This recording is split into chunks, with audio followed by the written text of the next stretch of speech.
ಅನ್ನದಾತನ ಕೂಗಿಗೆ ಧನಿಯಾದ ವೇದಿಕೆ, ಪ್ರಗತಿಪರ ರೈತರೊಂದಿಗಿನ ಸಂದರ್ಶನ, ಸಾವಯವ ಕೃಷಿಗೆ ಉತ್ತೇಜನ,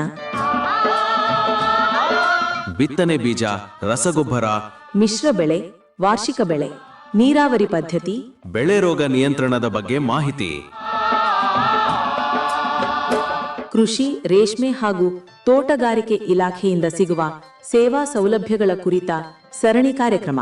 ತಪ್ಪದೆ ಕೇಳಿ ರೈತ ಧ್ವನಿ, ನಿಮ್ಮ ನೆಚ್ಚಿನ ಜನಧ್ವನಿಯಲ್ಲಿ.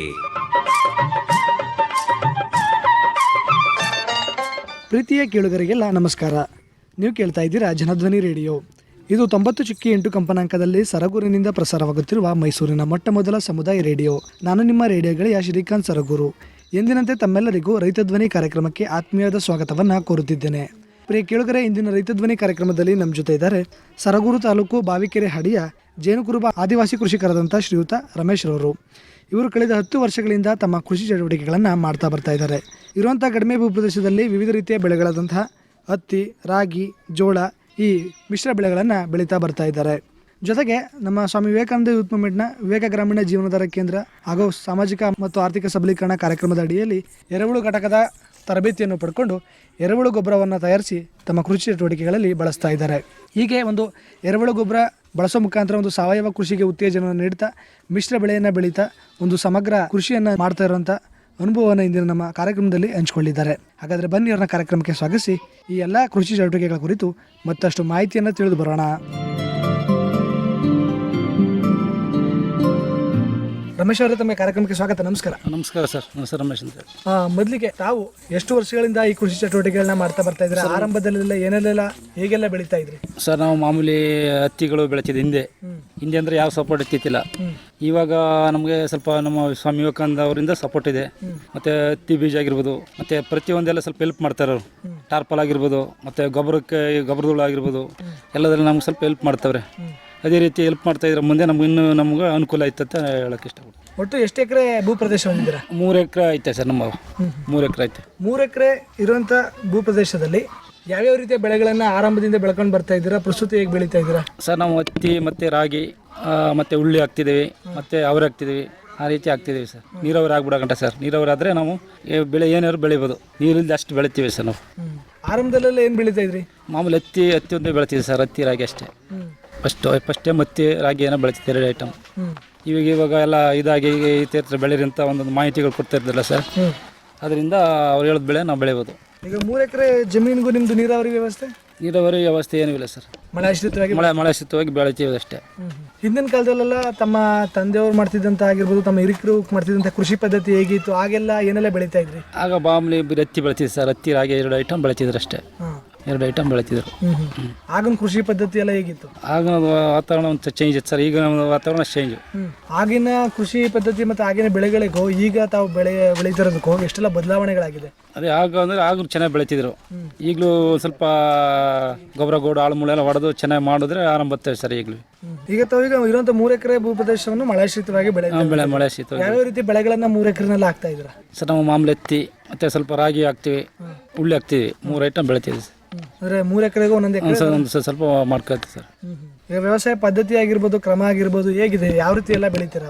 ಗೊಬ್ಬರ ಎಲ್ಲ ಕೊಡ್ತೀವಲ್ಲ ಸರ್. ನಮ್ಮ ಅದೇ ಎರೆಹುಳು ಗೊಬ್ಬರ ಆಗ್ಬೋದು, ತಿಪ್ಪೆ ಗೊಬ್ಬರ ಆಗ್ಬೋದು, ಎಲ್ಲ ಜಮೀನಿಗೆಲ್ಲ ಮಿಕ್ಸ್ ಮಾಡಿ ಹೊಡಿತೀವಿ ಸರ್. ರಾಸಾಯನಿಕ ಗೊಬ್ಬರ ಬಳಸ್ತಾ ಇದ್ರ ಮೊದಲೆಲ್ಲ? ಇಲ್ಲ, ಏನು ಇತ್ತಿಲ್ಲ ಸರ್. ಇವಾಗ ಎಲ್ಲ ಮಾಹಿತಿಗಳು ಕೊಡ್ತಾರಲ್ಲ ಸಂಸ್ಥೆ ಕಡೆಯಿಂದ, ಇವಾಗ ಕೊಡ್ತಾ ಇದ್ದಾರೆ. ಫಸ್ಟ್ ಆ ಥರ ಆಗ್ತಾ ಏನಿತ್ತಿಲ್ಲ. ನಾವು ಇವಾಗೆಲ್ಲ ಮಾಹಿತಿ ಕೊಟ್ಟು ಗೊಬ್ಬರ ಹೆಂಗೆ ಹಾಕ್ಬೇಕು ಏನಂತೆಲ್ಲ ಮಾಹಿತಿ ಚೆನ್ನಾಗಿ ಕೊಟ್ಟರು. ಅದರಿಂದ ಹಾಕ್ತೀವಿ ಸರ್. ಮೊದಲೆಲ್ಲ ಈ ಗೊಬ್ಬರ ಎಲ್ಲ ಎಲ್ಲಿ ತಗೊಂಡು ಬಂದು ಬಳಸ್ತಾ ಇದ್ರಿ? ಇಲ್ಲ, ಗೊಬ್ಬರ ಏನಂದ್ರೆ ದನ ಕರ ಇರ್ತೀವಲ್ಲ ಸರ್, ಅದ್ರ ಗೊಬ್ಬರನ ಹಾಕ್ತಿದ್ದು ಫಸ್ಟ್. ಹಸುದು ತಿಪ್ಪೆ ಗೊಬ್ಬರ. ಅಂದ್ರೆ ನೀವು ಇದುವರೆಗೂ ಹೊರಗಡೆಯಿಂದ ರಾಸಾಯನಿಕ ಗೊಬ್ಬರ ತಂದು ಬಳಸಿಲ್ಲ ಸರ್. ಈಗ ಪ್ರಮುಖವಾಗಿ ತಾವು ಹತ್ತಿ, ರಾಗಿ, ಜೋಳ ಈ ಬೆಳೆಗಳನ್ನ ಬೆಳೀತಾ ಇದ್ದೀರಾ. ಈ ಬೆಳೆಗಳಿಗೆ ಬಿತ್ತನೆ ಬೀಜಗಳನ್ನು ಕೂಡ ಸಂಸ್ಥೆ ಕಡೆಯಿಂದ ಕೊಡ್ತಾರೆ. ಹೌದು. ಇದೆಲ್ಲ ಹೇಗೆ ಅನುಕೂಲ ಆಗ್ತಾ ಇಲ್ಲ? ಪರವಾಗಿಲ್ಲ ಸರ್. ಮೊದಲಿಗಿಂತ ಈಗ ನಮ್ಗೊಂದು ಸ್ವಲ್ಪ ಹೆಲ್ಪ್ ಆಯ್ತು ಸರ್. ಒಳ್ಳೆ ಹೆಲ್ಪ್ ಮಾಡ್ತಾ ಇದ್ದಾರೆ. ಅದೇ ಮುಂದೆ ಇನ್ನೂ ಹೆಲ್ಪ್ ಮಾಡೋದು ಇನ್ನೂ ಒಳ್ಳೆಯದೇ ನಮಗೆ. ಈಗ ತಾವು ಈ ಬೆಳೆದಂಥ ಬೆಳೆಗಳನ್ನೆಲ್ಲ ಮಾರುಕಟ್ಟೆ ವ್ಯವಸ್ಥೆ ಹೇಗೆ ಮಾಡ್ಕೊಂಡಿದ್ದೀರಾ? ಮಾರಾಟ ಎಲ್ಲಿ ಮಾಡ್ತಾ ಇದ್ರೆ ತಾವು ಸ್ವತಃ ತಾವೇ ಬಳಸೋಕೆ ಇಟ್ಕೊತೀವಿ? ಇಲ್ಲೇ ಮಾರಾಟಕ್ಕೆ ಬರ್ತಾರಲ್ಲ ಸರ್, ಇಲ್ಲೇ ಕೊಟ್ಬಿಡೋದು. ಮಾರಾಟಕ್ಕೆ ಬಂದರೆ ಇಲ್ಲೇ ಊರ್ತ ಬರ್ತಾರಲ್ಲ ಆವಾಗ ಕೊಡೋದು. ಸ್ವತಃ ನಿಮ್ಮ ಬಳಕೆಗೆ ಒಂದು ಸ್ವಲ್ಪ ಮಡಿಕೆ ಬಿಡೋದು. ನಮಗೆ ಎಷ್ಟು ಬೇಕೋ ಅಷ್ಟು ಅವಕ್ಕೆಲ್ಲ ಕೊಟ್ಬಿಡೋದು ಸರ್. ಈಗ ತಾವು ಎರೆಹುಳ ಗೊಬ್ಬರದ ಒಂದು ತರಬೇತಿಯನ್ನು ಕೂಡ ಪಡ್ಕೊಂಡು ಎರೆಹುಳ ಗೊಬ್ಬರ ಘಟಕವನ್ನು ಮಾಡಿಕೊಂಡು ಅದನ್ನ ತಮ್ಮ ಕೃಷಿಗೆ ಬಳಸ್ಕೊತಾ ಇದ್ದಾರೆ. ಈ ತರಬೇತಿ ಪಡ್ಕೊಂಡಂಥದ್ದಾಗಿರ್ಬೋದು, ಈ ತರಬೇತಿ ಎಲ್ಲಿ ನಿಮಗೆ ಸಿಕ್ಕಿದ್ದು? ನಮ್ಮ ಮಾಮೂಲಿ ವಿವೇಕಾನಂದ ಅವರು ಕೆಂಚಿನಲ್ಲಿ ಈ ಥರ ಕೊಟ್ಟಿದ್ದಾರೆ ಸರ್. ಅದರಲ್ಲಿ ಯಾವ ಥರ ಮಾಡಬೇಕು, ಹೆಂಗೆ ಮಾಡಬೇಕು, ಹೆಂಗೆ ಬಳಸ್ಬೇಕು ಅಂತ ಹೇಳ್ಕೊಟ್ಟಿದ್ದಾರೆ. ಹೌದು ಸರ್. ಯಾವ ಥರ ಅದನ್ನು ನೀವು ಗೊಬ್ಬರನ ಮಾಡ್ಕೋತಾ ಇದ್ದೀರಾ? ಮತ್ತೆ ಅಂದರೆ ಸ್ಟಾರ್ಟಿಂಗ್ ಇದೆ ಸರ್, ಎಲೆಗಳು ಹಾಕ್ಬಿಡೋದು ಒಂದು ಪುಟ ಗೊಬ್ಬರ ಹಾಕೋದು ಸರ್. ಪುನಃ ನೀರು ಇದ್ಬಿಟ್ಟು ಒಂಚೂರು ಪುನಃ ಒಂದು ಎಲೆಗಳ ಪುನಃ ಹಾಕಿ ಗೊಬ್ಬರ ಪುನಃ ಸಗಣಿ ಹಾಕೋದು ಮೇಲ್ಗಡೆ ಸರ್. ಆ ರೀತಿ ಮಾಡ್ಕೊಳ್ಳೋದು. ಎಷ್ಟು ಚೀಲ ಮಾಡ್ತಾ ಇದ್ದೀರಾ? ಈಗ ಒಂದು 20-30 ಸಿಲಾಬು ಸರ್. ಬ್ಯಾಗ್ ಒಂದು ಆಯ್ತು ಸರ್ ಅಷ್ಟೇ. ಒಂದು ಬ್ಯಾಗ್ ಮಾಡ್ತಾ ಇದ್ದೀವಿ ಅಷ್ಟೇ. ಫಸ್ಟ್ ಟೈಮ್ ಮಾಡ್ತಿರೋದು ಈಗ ನಾವು. ಎಷ್ಟು ತಿಂಗಳಾಯ್ತು ತರಬೇತಿ ಪಡ್ಕೊಂಡು? ಪಡ್ಕೊಂಡು ಒಂದು 2 ತಿಂಗಳು ಏನಾಗಿದೆ ಸರ್.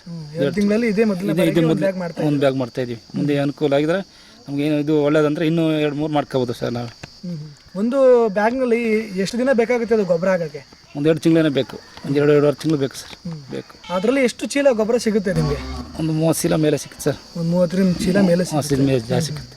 ಅದೇ ಅಷ್ಟು ಚೀಲ ನೀವು ಗೊಬ್ಬರವನ್ನು ನೀವು ಹೊರಗಡೆ ಕೊಂಡ್ಬೇಕು ಹಂಗಿದ್ರೆ ಎಷ್ಟು ಆಗ್ತಾಯಿತ್ತು?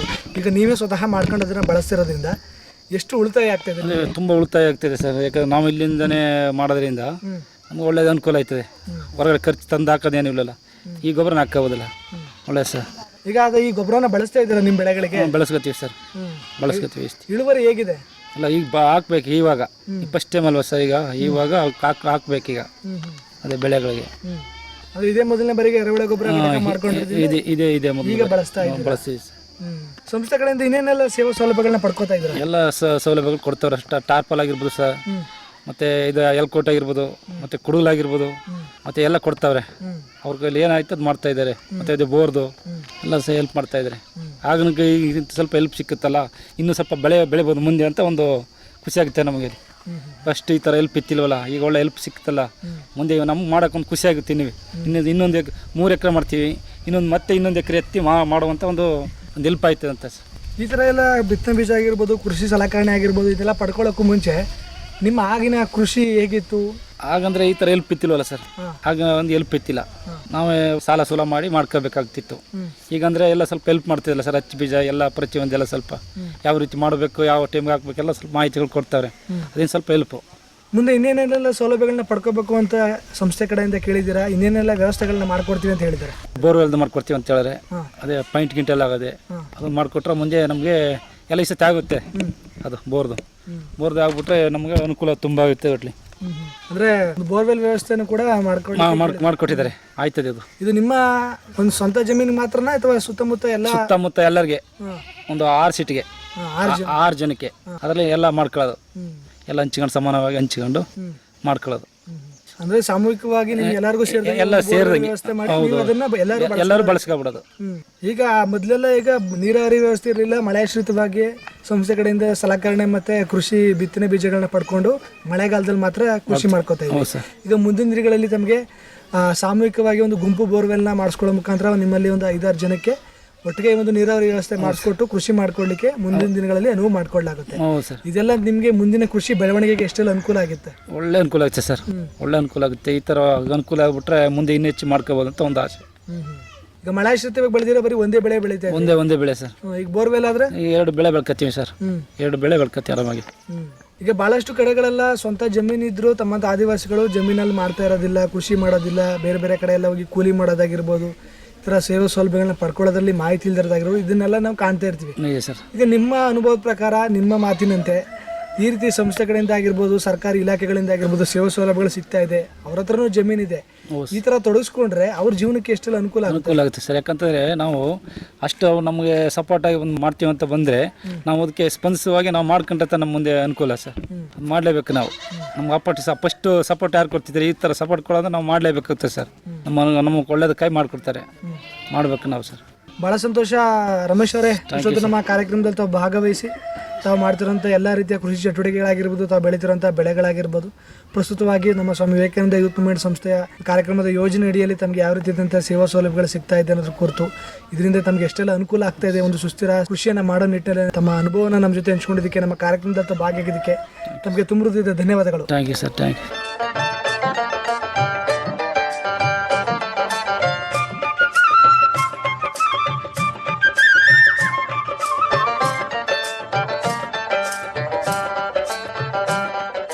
ಪ್ರಿಯ ಕೆಳಗರೆ ಆಗಿನ ಇಂದಿನ ರೈತ ಧ್ವನಿ ಕಾರ್ಯಕ್ರಮದಲ್ಲಿ ಮತ್ತೊಬ್ಬ ಆದಿವಾಸಿ ಕೃಷಿಕರಾದಂಥ ಬಾವಿಕೆರೆಯಡಿಯ ಶ್ರೀಯುತ ಮಾಸಿರ್ ಅವರು ಕೂಡ ನಮ್ಮ ಜೊತೆ ಇದ್ದಾರೆ.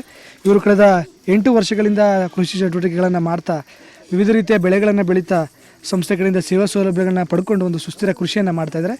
ಬನ್ನಿ ಅವ್ರನ್ನೂ ಕೂಡ ಕಾರ್ಯಕ್ರಮಕ್ಕೆ ಸ್ವಾಗತಿಸಿ ಅವರ ಒಂದು ಅನುಭವವನ್ನು ತಿಳಿದು ಬರೋಣ. ಮಾಸ್ತಿ ಅವರ ಕಾರ್ಯಕ್ರಮಕ್ಕೆ ನಿಮಗೂ ಸ್ವಾಗತ. ನಮಸ್ಕಾರ. ನಮಸ್ಕಾರ. ತಾವು ಎಷ್ಟು ವರ್ಷಗಳಿಂದ ಕೃಷಿ ಮಾಡ್ತಾ ಇದ್ದೀರಾ? ಎಷ್ಟು ಎಕರೆ ಭೂ ಪ್ರದೇಶ ಹೊಂದಿದ್ದೀರಾ? ಏನೇನೆಲ್ಲ ಬೆಳೆಗಳನ್ನು ಆಗ್ಲಿಂದ ಬೆಳ್ಕೊಂಡು ಬರ್ತಾ ಇದ್ದೀರಾ? ನಾವು ಹತ್ತಿ, ರಾಗಿ, ನವಣೆ ಬರ್ತಿದ್ವಿ, ಸಿರಿಧಾನ್ಯಗಳು, ರಾಗಿ, ಗೇಲು ಹಾಕ್ತಿದ್ದೀವಿ. ಆರಂಭದಿಂದಲೇ ಯಾವ್ಯಾವ ಬೆಳೆಗಳನ್ನು ಬೆಳೀತಾ ಇದ್ರಿ? ಈಗ ಏನೇನು ಬೆಳೀತಾ ಇದ್ದೀರಾ? ಮೊದಲೆಲ್ಲ ಹತ್ತಿನೇ ಬೆಳೀತಿದ್ರು. ಇವಾಗ ರಾಗಿ, ಗೇಲು ಫುಲ್ ಹಾಕ್ತಿದ್ದಾರೆ. ಇವಾಗ ಸಿರಿಧಾನ್ಯಗಳು ಸ್ವಲ್ಪ ಹಾಕ್ತಿದ್ದೀವಿ. ಎಷ್ಟು ಎಕರೆ ಇದೆ ನಮಗೆ ಜಮೀನು? 2 ಎಕರೆ. 2 ಎಕರೆ ಜಮೀನಿದೆ. ನೀರಾವರಿ ವ್ಯವಸ್ಥೆ ಇದೆ, ನಮಗಿದೆ ನೀರಾವರಿ. ಬೋರ್ವೆಲ್ ಇದೆಯಾ? ವರ್ಷಕ್ಕೆ ಎಷ್ಟು ರೀತಿಯ ಬೆಳೆಗಳನ್ನು ಬೆಳೀತೀರಾ ಈಗ? ನಾವು 3 ಬೆಳೆಗಳು ಬೆಳಿಬೋದು. ನೀರಾವರಿ ವ್ಯವಸ್ಥೆ ಇರೋದ್ರಿಂದ ವರ್ಷಕ್ಕೆ 3 ಬೆಳೆ ಬೆಳೀತಾ ಇದ್ದೀರಾ. ನೀರಾವರಿ ವ್ಯವಸ್ಥೆ ಹಾಕೋ ಮುಂಚೆ ಅವಾಗ ಸ್ವಲ್ಪ ತೊಂದರೆ ಇತ್ತಲ್ಲ. ಇವಾಗ ಅಂದ್ರೆ 24 ಗಂಟೆ ಬೆಳಿಬೋದು ಏನಾದ್ರು. ಅಂದ್ರೆ ಸ್ವಲ್ಪ ನಮಗೆ ಈ ಕಡೆ ಹಂದಿ, ಸ್ವಲ್ಪ ಪ್ರಾಣಿಗಳ ಕಾಟ, ಹಂದಿ ಹಿಂಸ ಅಂದರೆ ಎಲ್ಲ ಬೆಳಿಬೋದು. ಬಾಳೆ ಎಲ್ಲ ಬೆಳಿಬೋದು. ಸ್ವಲ್ಪ ಆನೆಗೆ ಈಗ ಬರ್ತಾ ಇದ್ದಲ್ಲ. ಬೆಳೆದಿರ ಬಾಳೆ ಗಿಳೆ ಎಲ್ಲ ಇಲ್ಲಿ ಈ ಕಡೆ ಹಾಕಕ್ಕಾಗಲ್ಲ, ಕಾಡು ಹಂಚಿಲ್ವ. ರಾಗಿ ಸ್ವಲ್ಪ ಬೆಳಿಬೋದು. ಈಗಿರೋಂಥ 2 ಎಕರೆ ಭೂ ಪ್ರದೇಶದಲ್ಲಿ ಯಾವ್ಯಾವ ಬೆಳೆಗಳನ್ನ ಬೆಳೀತಾ ಇದ್ದೀರಾ? ಒಂದೇ ಬೆಳೆನೇ ಬೆಳೀತೀರಾ? ಬೇರೆ ಬೇರೆ ರಾಗಿ, ಹತ್ತಿ, ಜೋಳನ ಹಾಕ್ತಿದ್ದೀವಿ, ಸಿರಿಧಾನ್ಯಗಳು ಹಾಕ್ತೀವಿ, ನವಣೆ ಎಲ್ಲ. ಸಂಸ್ಥೆ ಕಡೆಯಿಂದ ಯಾವ್ಯಾವ ರೀತಿಯ ಸೇವಾ ಸೌಲಭ್ಯಗಳನ್ನ ಪಡ್ಕೊಂಡಿದ್ದೀರಾ? ಯಾವ್ಯಾವ ರೀತಿ ಬಿತ್ತನೆ ಬೀಜಗಳು, ಕೃಷಿ ಸಲಕರಣೆಗಳನ್ನ ಪಡ್ಕೊಂಡಿದ್ದೀರಾ? ನಮ್ಗೆ ತಾಟು, ಹತ್ತಿ ಬೀಜ, ಗೊಬ್ಬರ ಅದು ಕೊಟ್ಟಿದ್ದಾರೆ, ಎರೆಹುಳದ್ದು. ಎರೆಹುಳ ಗೊಬ್ಬರದ್ದು. ಯಾವ್ಯಾವ ರೀತಿಯ ತರಬೇತಿಗಳಲ್ಲಿ ಭಾಗವಹಿಸಿದ್ರಿ? ಏನೇನೆಲ್ಲ ನಾವು ಮೇಕೆ ಟ್ರೈನಿಂಗ್ ಎಲ್ಲ ಅದು ಪಡೆದಿದ್ದೀವಿ. ಮೇಕೆ ಸಾಕಾಣಿಕೆ ಹೋಗಿದ್ರಾ? ಎರೆಹುಳ ಗೊಬ್ಬರದ್ದು ಅದು ನಮಗೂ ಇಲ್ಲ, ಹಸು ದನ ಇದ್ದವ್ರಿಗೆ ಕೊಟ್ಟಿದೆ. ಮೇಕೆ ಸಾಕಾಣಿಕೆದು ತರಬೇತಿ ಪಡ್ಕೊಂಡಿದ್ರಾ? ಮೇಕೆ ಸಾಕ್ತಾ ಇದ್ದೀರಾ? ಎಷ್ಟು ಮೇಕೆ ಸಾಕ್ತಾ ಇದ್ದೀರಾ? ನಮ್ದೊಂದು 6 ಇದೆ. 6 ಇದೆ. ಈಗ ಮೇಕೆ ಸಾಕಾಣಿಕೆ ತರಬೇತಿಯನ್ನು ಪಡ್ಕೊಂಡ ನಂತರ ಈಗ ಮೇಕೆ ಕೂಡ ಸಾಕ್ತಾ ಇದ್ದಾರೆ. ಸಾಕ್ತಿದ್ದೀವಿ. ಇದ್ರದ್ದು ಹೇಗಿದೆ ಅನುಭವ ಮೇಕೆ ಸಾಕ್ತಿರೋದು? ಅದರಿಂದ ಏನಾದರೂ ಆದಾಯ ಕಾಣ್ತಿದ್ದೀರಾ? ಆದಾಯ ಅಂದ್ರೆ ವರ್ಷಕ್ಕೆ ಕೊಡ್ತಾ ಇರ್ತೀವಿ ಅಷ್ಟೇ. ಒಂದು ವರ್ಷಕ್ಕೆ ಒಂದು ಬೆಳೆ ಮಾಮೂಲಿ ಕೊಡ್ತಾ ಇರ್ತೀವಿ. 1-2-3 ಕೊಡ್ತಾ ಇರ್ತೀರಾ? ಒಂದು ವರ್ಷಕ್ಕೆಲ್ಲ ಅದು ಡೆವಲಪ್ ಆಗ್ತವೆ? ಆಗುತ್ತೆ. ಅಂದ್ರೆ ಮರಿ ಮಾಡಿಸಿ ಅದನ್ನ ಡೆವಲಪ್ ಮಾಡೋದು ಅಥವಾ ಹೊರಗಡೆ ತಗೊಳ್ತೀವಿ? ಇಲ್ಲ, ನಮ್ದೇ ಮರಿ ಆಗುತ್ತಲ್ಲ, ಮರಿ ದಪ್ಪ ಮಾಡಿ ಕೊಡ್ತಾ ಇರ್ತೀವಿ, ಹೊರಗಡೆ ಸೇಲ್ ಮಾಡ್ತಿದ್ದೀವಿ. ಈಗ ಕೃಷಿ ಸಲಕರಣೆಗಳು ಏನೇನೆಲ್ಲ ಪಡ್ಕೊಂಡಿದ್ದೀರಾ ಸಂಸ್ಥೆ ಕಡೆಯಿಂದ? ಸಂಸ್ಥೆ ಕಡೆ ಹತ್ತಿ ಬೀಜ ಪಡ್ಕೊಂಡಿದ್ದೀವಿ. ಇದು ಅವರೆಕಾಳು ಕೊಟ್ಟಿದ್ದರು, ತೊಗರಿ ಕೊಟ್ಟಿದ್ದರು ಹೋದ ವರ್ಷ. ರಾಗಿ ಎಲ್ಲಿ ಕೊಟ್ಟು ಬಾಂಡ್ಲಿ ಎಲ್ಲ ಕೊಟ್ಟಿದ್ರು, ಕುಡುಗಲು. ಅದೇ ರಾಗಿ ಕುಯ್ಲಕ್ಕೆ ರಾಗಿ ಬೆಳೆದಿದ್ದು ಹೋದ ವರ್ಷ. ಈಗ ನೀರಾವರಿ ವ್ಯವಸ್ಥೆ ತಮ್ಮ ಜಮೀನಲ್ಲಿ ಇರೋದ್ರಿಂದ ಪೈಪು ಜೆಟ್ ಎಲ್ಲ ಪಡ್ಕೊಂಡಿದ್ದ? ಅದು ಪಡ್ಕೊಂಡಿಲ್ಲ. ಇನ್ನೇನೆಲ್ಲ ಸೇವಾ ಸೌಲಭ್ಯಗಳನ್ನ ಸಂಸ್ಥೆ ಕಡೆಯಿಂದ ಪಡ್ಕೋಬೇಕು ಅಂತ ಕೇಳಿದ್ರೆ? ಅಂದರೆ ಇದು ನಮ್ಮ ಬೋರ್ಗಲ್ ಆಗ್ಬೇಕಂತ ಕೇಳಿದ್ದಾರೆ, ಮಾಡಿಸ್ಕೊಡ್ತೀವಿ ಅಂತ ಹೇಳಾರೆ. ಅದೇ ಬೋರ್ಗಲ್ಗೆ ಇದು ಪೈಪು ಜೆಟ್ಗಳು ಸ್ವಲ್ಪ ಕೊಡ್ಬೇಕಂತ ಕೇಳ್ಬೇಕಷ್ಟೇ ನಾವು. ಈಗ ಪ್ರಸ್ತುತವಾಗಿ ನಿಮ್ಗೆ ನೀರಾವರಿ ವ್ಯವಸ್ಥೆದಿಂದ ಏನು ತೊಂದರೆ ಇಲ್ಲ? ನಿಮ್ಮ ಅಕ್ಕಪಕ್ಕದ ಜಮೀನು ಕೃಷಿ ಮಾಡೋಂಥವ್ರಿಗೆ ಕೊಡ್ಬೇಕು. ಬೋರ್ವೆಲ್ ವ್ಯವಸ್ಥೆ ಕೇಳಿದ್ರಿಂದ ಒಂದು ಗುಂಪು ಬೋರ್ವೆಲ್ ವ್ಯವಸ್ಥೆ ಮಾಡ್ಕೊಡ್ಬೇಕು ಹೇಳಿದ್ದಾರೆ. ಈಗ ಮೊದಲೆಲ್ಲ ಸಂಸ್ಥೆ ಕಡೆಯಿಂದ ಆಗಿರ್ಬೋದು, ಈ ತರ ಸೇವಾ ಸೌಲಭ್ಯಗಳು ನಿಮ್ಗೆ ಸಿಗ್ತಿರ್ಲಿಲ್ಲ, ಬಿತ್ತನೆ ಬೀಜಗಳು ಸಲಕರಣೆಗಳು ಸಿಗ್ತಿರ್ಲಿಲ್ಲ. ಆಗ ಯಾವ ರೀತಿ? ಆಗ ಸ್ವಲ್ಪ ಕಷ್ಟ ಆಗ್ತಿತ್ತು ಅವಾಗ. ಈಗ ಸ್ವಲ್ಪ ಯುವಕನ ಕಡೆ ಸ್ವಲ್ಪ ಸೌಲಭ್ಯ ಮಾಡ್ತಿದ್ದಾರೆ, ಅವಾಗ ಸ್ವಲ್ಪ ಅನುಕೂಲ ಆಗುತ್ತೆ ಇವಾಗ. ಖರ್ಚೆಲ್ಲ ಹೇಗೆ ಉಳ್ಕತ್ತ? ಆಗಿಂದ ಇದಕ್ಕೂ ವರ್ಷಕತ್ತಂದ್ರೆ ಅರ್ಧ ಸ್ವಲ್ಪ ಉಳ್ಕೊಡ್ತೀವಿ ಇವಾಗ. ಆಗ ಫುಲ್ ಖರ್ಚು ಆಯ್ತಿದ್ದು, ಈಗ ಒಂದು ಅರ್ಧ ಉಳ್ಕೊಡ್ತೀವಿ ನಮಗೆ. ಈಗ ತಾವು ಈಗ ಬೆಳೆದಂಥ ಬೆಳೆಗಳಾಗಿರ್ಬೋದು ಎಲ್ಲವನ್ನೂ ಮಾರಾಟಕ್ಕೆ ಮಾಡ್ತಾ ಇದ್ದೀರಾ, ಇಲ್ಲ ತಮ್ಮ ಸ್ವಂತ ಬಳಕೆಗೂ ಇಟ್ಕೋತಾ ಇದ್ದೀರಾ? ಇಲ್ಲ, ಮಾರಾಟಕ್ಕೆ ಕೊಡ್ತಾ ಇಲ್ಲ, ನಾವೆಲ್ಲ ಸ್ವಂತನೇ ಮಣ್ಕೋತೀವಿ ಮನೆಗೆ. ಅದೇ ಮೇಕೆ ಈಗ ಮಾಡಿದ್ರೆ ಮಾತ್ರ ಅದು ಕೊಡ್ತಾ ಇರ್ತೀವಿ. ರಾಗಿ, ಆಳು ಮೂಳು, ಸಿರಿಧಾನ್ಯಗಳು ಅದೇನು ಕೊಡ್ತಾ ಇಲ್ಲ, ಎಲ್ಲ ನಮ್ಮ ಮನೆಗೆ. ಸಿರಿಧಾನ್ಯಗಳು ಎಷ್ಟು ಬೆಳೆದಿರಿ? ನಾವು ರಾಗಿ ಒಂದು 4.5 ಕ್ವಿಂಟಲ್ ಮಾಡಿದ್ವಿ. ನವಣೆ ಒಂದು ಅರ್ಧ 2 ಕ್ವಿಂಟಲ್, 1 ಕ್ವಿಂಟಲ್ ಎಲ್ಲ ನಿಮ್ಮ ಬಳಕೆಗೆ ಇಟ್ಕೊಂಡು ಮನೆಗೆ. ಯಾವುದನ್ನು ಮಾರಾಟಕ್ಕೆ ಮಾಡಲಿಲ್ಲ. ನೀವು ಅದನ್ನ ಬಳಸ್ತಾ ಇದ್ದೀರಾ? ಬಳಸ್ತಿದ್ದೀವಿ. ಹಾಗೆ ಸಂಸ್ಥೆ ಕಡೆಯಿಂದ ಇನ್ನೇನೆಲ್ಲ ತರಬೇತಿಗಳು ಮತ್ತೆ ಸಭೆಗಳಲ್ಲಿ ಭಾಗವಹಿಸ್ತಾ ಬರ್ತಾ ಇದ್ದೀರಾ? ಎಲ್ಲ ಟ್ರೈನಿಂಗ್ ಹೋಗಿದ್ದೀವಿ. ಅಂದ್ರೆ ಇದು ಕೃಷಿ ಮೇಳ ಅದಕ್ಕೆಲ್ಲ ಹೋಗಿದ್ದೀವಿ. ಅದು ಸ್ವಲ್ಪ ತರಬೇತಿ ಎಲ್ಲ ಗೊತ್ತಾಗಿದ್ದೀವಿ. ಕೃಷಿ ಮೇಳದಲ್ಲೆಲ್ಲ ಭಾಗವಹಿಸಿದ್ರ? ಅಲ್ಲಿ ಏನೇನೆಲ್ಲ ಕಲಿಕೆ ಆಯಿತು ತಮಗೆ ಕೃಷಿ ಮೇಳದಲ್ಲಿ? ಕೃಷಿ ಮೇಳ ಅಂದ್ರೆ ಅದು ಹಸು ದನ ಸಾಕಾಣಿಕೆ ಟ್ರೈನಿಂಗ್ ಗೊತ್ತಿದೆ. ಯಾವ ಥರ ಸಾಕಬೇಕು, ಯಾವ ಥರ ಮೇವು ಕೊಡ್ಬೇಕಂತ ಆ ಥರ ಟ್ರೈನಿಂಗ್ ಕಲ್ತೀವಿ. ಮಾಹಿತಿ ಸ್ವಲ್ಪ ಗೊತ್ತಿದೆ.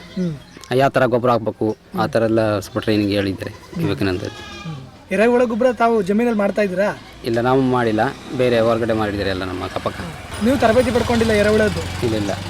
ಮತ್ತೆ ನಿಮ್ಮ ಈ ಜಮೀನಿಗೆಲ್ಲ ಯಾವ ಗೊಬ್ಬರವನ್ನು ಬಳಸ್ತಾ ಇದ್ರಿ ಈಗ? ನಮ್ಮ ಗೌರ್ಮೆಂಟ್ ಗೊಬ್ಬರನೇ. ಸಾವಯವ ಗೊಬ್ಬರ ಏನು ಬಳಸ್ತಾ ಇಲ್ಲ? ನಮ್ದು ಅಂದ್ರೆ ಆಡು ಗೊಬ್ಬರ ಇದಿಲ್ಲ, ಹಾಂ, ಅದು ಮೇಕೆದು, ಅದು ಹಾಕ್ತಿದ್ದೀವಿ. ಹೆಚ್ಚಿಗೇನು ರಾಸಾಯನಿಕ ಬಳಸ್ತಾ ಇಲ್ಲ? ಇಲ್ಲ ಮೇಕೆದು ಸುಮಾರು ಬರ್ತಿದ್ದಲ್ಲ, ಅದು ಹಾಕ್ತೀವಿ ಅವ್ರಿಗೆ. ಈಗ ಸಂಸ್ಥೆ ಕಡೆಯಿಂದ ಈ ಥರ ಎಲ್ಲ ಸೇವಾ ಸೌಲಭ್ಯಗಳು ಸಿಗ್ತಾ ಇರೋದು ಒಂದಷ್ಟು ನಿಮಗೆ ಅನುಕೂಲ ಆಗ್ತಾ ಇದೆಯಾ? ಹೇಗಿದೆ ತಮ್ಮ ಕೃಷಿ ಒಂದು ಸುಸ್ಥಿರತೆ? ಅಂದ್ರೆ ಫಸ್ಟು ಕಷ್ಟ ಇತ್ತು ಸ್ವಲ್ಪ, ಇವಾಗ ಏನಿಲ್ಲ, ಕಷ್ಟ ಏನಿಲ್ಲ, ಎಲ್ಲ ಸ್ವಲ್ಪ ಸಹಾಯ ಮಾಡ್ತಿದ್ದಾರಲ್ಲ ಇವಾಗ ನನ್ನ ಕಡೆಯಿಂದ, ಪರವಾಗಿಲ್ಲ ಇವಾಗ. ಮೊದಲಕ್ಕಿಂತ ಇವಾಗ ಪರವಾಗಿಲ್ಲ. ಮೊದಲು ಅಂದ್ರೆ ನಾವು ಮಾಡ್ತಿದ್ದಿಲ್ವಲ್ಲ ಅವಾಗ, ಅಳಬ್ರು ಮಾಡ್ತಿದ್ರು, ಏನೇನು ಮಾಡ್ತಿದ್ರು ಗೊತ್ತಿಲ್ಲ ಅವಾಗ. ನೀವು ಕಳೆದ 8 ವರ್ಷದಿಂದ ನಿಮಗೆ ಸೇವಾ ಸೌಲಭ್ಯಗಳು ಸಿಗ್ತಾನೆ ಇದೆಯಾ? 8 ವರ್ಷದಿಂದ ಇಲ್ಲ, ಇವಾಗ ಒಂದು 2 ವರ್ಷದಿಂದ ಸಿಗ್ತಾ ಇದೆ. ಮೊದಲೆಲ್ಲ ಸಾಲ ಈಗ ಮಾಡ್ತಾ ಇದ್ದು ಹೊರಗಡೆ ಅಕ್ಕಪಕ್ಕ ಸಾಲ ಮಾಡ್ಕೊಂಡು ಮಾಡ್ತಿದ್ದು, ಹತ್ತಿಗೆ ಆಗ್ತಾ ಇದ್ದು ಅವಾಗ. ಈಗ ಸಾಲ ಮಾಡೋಂಥ ಪರಿಸ್ಥಿತಿ ಬೇಡ. ಇವಾಗೆಲ್ಲ ಸ್ವಲ್ಪ ಸಹಾಯ ಮಾಡ್ತಿಲ್ಲ ಇವಾಗ ನನ್ನ ಕಡೆ, ಸ್ವಲ್ಪ ಹತ್ತಿ ಬೀಜ, ರಾಗಿ, ಜೋಳ ಎಲ್ಲ ಕೊಡ್ತಾ ಇದೆ ಇವಾಗ. ಇದರಿಂದ ಬಹಳಷ್ಟು ಅನುಕೂಲ ಆಗಿದೆ ಇವಾಗ.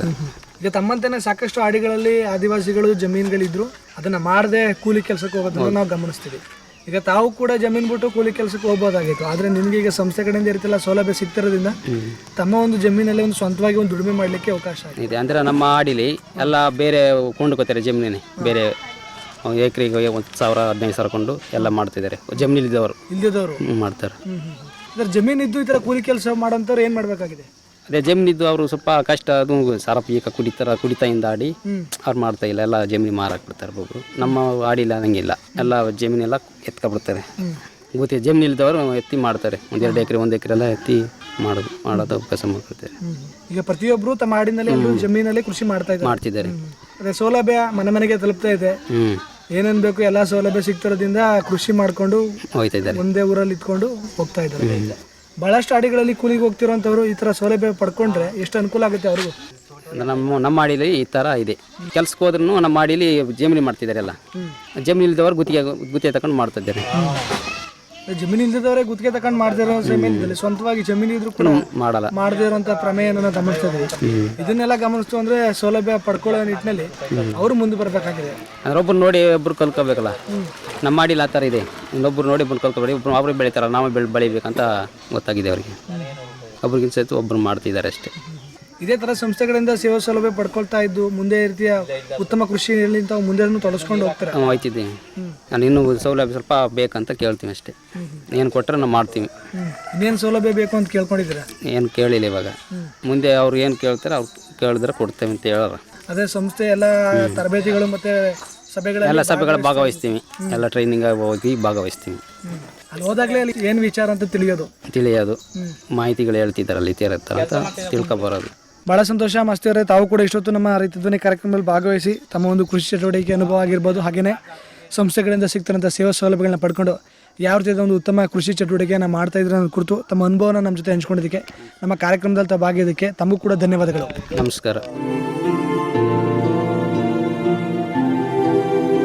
ಪ್ರಿಯ ಕೇಳುಗರೆ, ಇದುವರೆಗೂ ನೀವು ಕೇಳ್ತಾ ಇದ್ರಿ ನಮ್ಮ ರೈತ ಧ್ವನಿ ಕಾರ್ಯಕ್ರಮದಲ್ಲಿ ಸರಗೂರು ತಾಲೂಕಿನ ಬಾವಿಕೆರೆ ಹಳ್ಳಿಯ ಆದಿವಾಸಿ ಕೃಷಿಕರಾದಂಥ ಶ್ರೀಯುತ ರಮೇಶ ಮತ್ತು ಮಾಸ್ತಿರವರ ಜೊತೆಗಿನ ಸಂದರ್ಶನ ಕಾರ್ಯಕ್ರಮ ಇದಾಗಿತ್ತು ಇವತ್ತಿನ ನಮ್ಮ ರೈತ ಧ್ವನಿ ಕಾರ್ಯಕ್ರಮ. ಮತ್ತೆ ಮತ್ತೊಂದು ರೈತ ಧ್ವನಿ ಕಾರ್ಯಕ್ರಮದಲ್ಲಿ ಮತ್ತೊಬ್ಬ ಆದಿವಾಸಿ ಕೃಷಿಕರ ಅನುಭವದೊಂದಿಗೆ ತಮ್ಮನ್ನು ಮತ್ತೆ ಭೇಟಿಯಾಗ್ತೀನಿ. ಅಲ್ಲಿಯವರೆಗೂ ಕೇಳ್ತಾ ಇರಿ ಜನಧ್ವನಿ. ಇದು ನಿಮ್ಮ ನೆಚ್ಚಿನ ಹಾಗೂ ಮೈಸೂರಿನ ಮೊಟ್ಟಮೊದಲ ಸಮುದಾಯ ರೇಡಿಯೋ ಕೇಂದ್ರ 90.8 ಕಂಪನಾಂಕದಲ್ಲಿ ಸರಗೂರಿನಿಂದ ಪ್ರಸಾರವಾಗುತ್ತಿದೆ. ನಮಸ್ಕಾರ.